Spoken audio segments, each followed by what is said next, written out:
So why is it that you can never seem to break bad habits and build good ones? Well, I'm here to teach you that your system or your routine that you are running right now is not optimal to building good habits and breaking bad ones. Your system slash routine is the most important thing that you can build up to make sure that you are following the good habits and breaking the bad ones. Right now, you rely on motivation to help you get through the good habits, but that in it of itself is a flaw. You will never always be motivated. There are always going to be points where motivation can't help you. So you need to make sure that you don't need to rely on motivation to help you get through the good habits and breaking bad ones. Because if you don't, then you'll relapse 100%. Now, your identity is flawed because right now you don't see yourself as the guy who can do these good habits. You rely on the I want to learn this skill or I want to break this bad habit. You don't rely on your identity part, which is where you say, oh, I am just this person. I am the guy who is this. I am the guy who doesn't do this. That is what you should be going for when you are talking about habits, because the identity part of you is the most important thing that you have in order to actually be consistent with your habits. Now, your system right now is probably looking a little bit like this. You train when you want to, you read when you want to, and you eat when you want to. You don't have a set routine where you say, all right, once I've taken a shower, I go meditate. After I've meditated, I eat. After I've eaten, I do a little bit of work. After I've worked, I train. You need to put your routine up like this, because then it's just a part of your identity that this is what you do. This is the routine that you follow.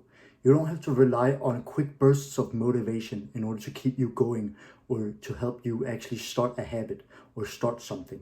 It's just a part of your routine. It's a part of your identity. This is the way that you build good habits and break bad ones. Your system is how you do this. You need to make a system that is very easy to follow, but maximizes results. What I mean is that you need to do small things that don't seem to have a big impact, but once you do all of them, they have a really big impact.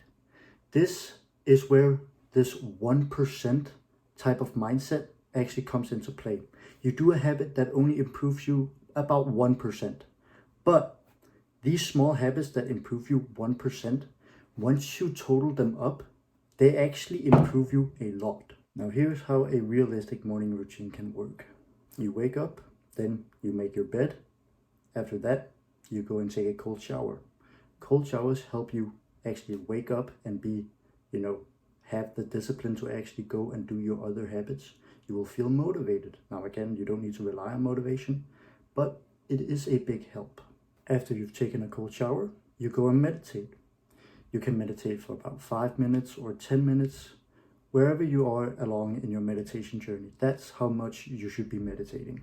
After you've meditated, you go and make your breakfast. After you have eaten your breakfast, then you read for about 30 minutes.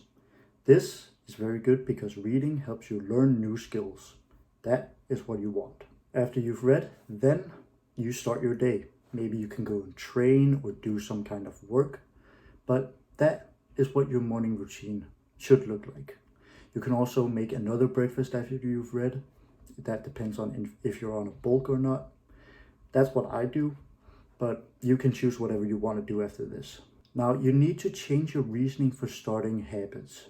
You need to stop thinking of the outcome, the result that you want. Let's say that you want to start training because you want a 10 out of 10 physique. You need to change your mindset that that's not why you're starting this habit. You're starting this habit because you want to become a weightlifter.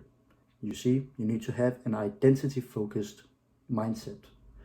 You need to actually think of, okay, I want to become a weightlifter. I don't want a 10 out of 10 physique. I want to be a weightlifter.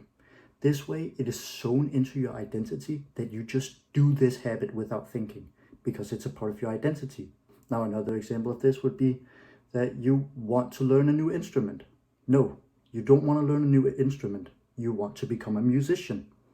See, you need to focus on the identity aspects of these things, because that is the way that you actually develop the habit into something that you do without thinking. Now, results are what motivates us. So you need to be consistent with these habits until results actually come. Because once results have come, it's become a part of your identity because you've seen the result. And by doing that, you have successfully developed a good habit and you've also broken a bad one. That is how you actually do it. You need to stay consistent. And after a long period of time, it will just become a part of your identity. You will have seen the rewards and your brain will have seen that doing these small habits is good for you. And that way you will never relapse ever again. Now, if you want to learn a bit more about these habits and how to actually break habits and build good ones, what I suggest is you go and read the book Atomic Habits. It's the book that I'm reading right now. It is very good if you want to go into even more depth on how to actually develop good habits and break bad ones. So if you want to learn more about that, then read that book. Anyways, I hope this helped. Good luck and see you soon.